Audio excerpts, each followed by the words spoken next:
ابدان اوس د جلال الدین د هیلو د پوره کېدو لپاره یو نوی ډګر ګرځېدلی دی. د پسرلي په موسم دې دښته کې هر راټوکېدونکی بوټی د دې ځل موټي لپاره نوې هیلې زیږوي. هر قدم کې د خوارۍ، زحمت او همت نښې له ورایه ښکاري. د څارویو پالنه او روزنه جلال الدین ته په میراث ورپاتې ده. همدا یې ورځنی روزګار او د ښه راتلونکي لپاره یو واقعي مسیر دی. په دې لویه دښته کې دا څاروي او جلال الدین له یوه بل څخه د ډار پرته خو سخته ملګرتیا پالي. 15 ورځې بیا زما نوبت بیا 15 ورځې بعد د بلې و بیا د بلې و بیا هر یو دا خپل نوبت تېروي. خپل نوبت یې تېر کړي بیا ځي بل راځي خپل نوبت تېروي. ابدان دښته کې د دې ځل موټي هر ګام یوه نوې کیسه او د راتلونکي ژوند خاطره ده.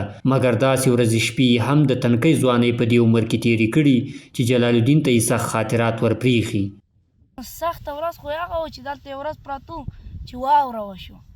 واوره وشوه بیا هېڅ لاره نه وه، واښه نه معلومېدل. بیا مو توپه ور واچول، د لیم توپه په کاش کې ځای مو ورته پاک کړو، توپه مو ور واچول. بیا توپه وخوړ. دلته ولاړ وې تا چې واوره ویلېده، هلته ولاړې وې توپه مو ور واچول. هغه خو بیخي سخته ورځ وه. ټول شیان مو لانده شوه، ټول شیان لانده شوه. مېږې نه ګرځېدلې په واورې کې، یار به دی ځغاستلې بیا به ایسته ځغاستلې. واوره هم ژر ویلې نه سوه. بیا همدلته یخټان مو هلته ډک کړی دی د یخو د واورې مو ور اچولې. اوس نو دا اوبه یې دي لکه یخی، یخې اوبه ځینې راوځي.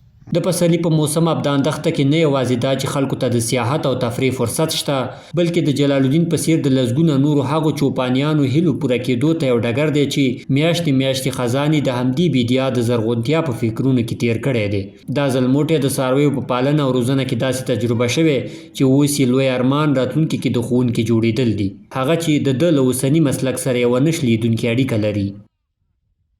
ژوند کې دا ارمان لرم چې معلم سم، معلم سم، درس وایم، معلم سم، معلم مې ژوند ښه خوند راکوي، نورو خلکو ته درس ورکوم.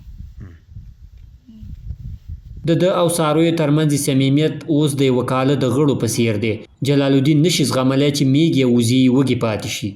دا زار وخت په بزو مړوم، دا چې دي وږي دا جدي جمالیان دي، وږي بیا په نورو بزو مړوم. نورې بزې چې دي یوه بزه د مرغومه یې مړ شو، هر وخت یې غولانځه ډکوي بیا په هغې مړوم، په هغې مړوم بیا ځینې اخم سهار یې بیا په مړوم، هر ماښام و سهار یې په مړوم.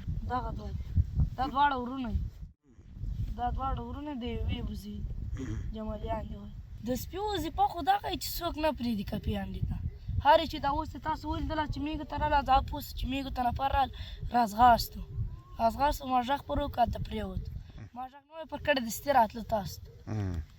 دا خطرناک سپی دی، په کې راغلی وای هغه یې نه تلي ځي. خو کیسه یې همدلته نه خلاصېږي. کله ابدان یو ګام شاته ځي خو خاطرې یې ورسره تړلې پرېږدي او د یوه اباد او سوکاله کال هیلو پوره کېدو ته یې شېبې لنډېږي.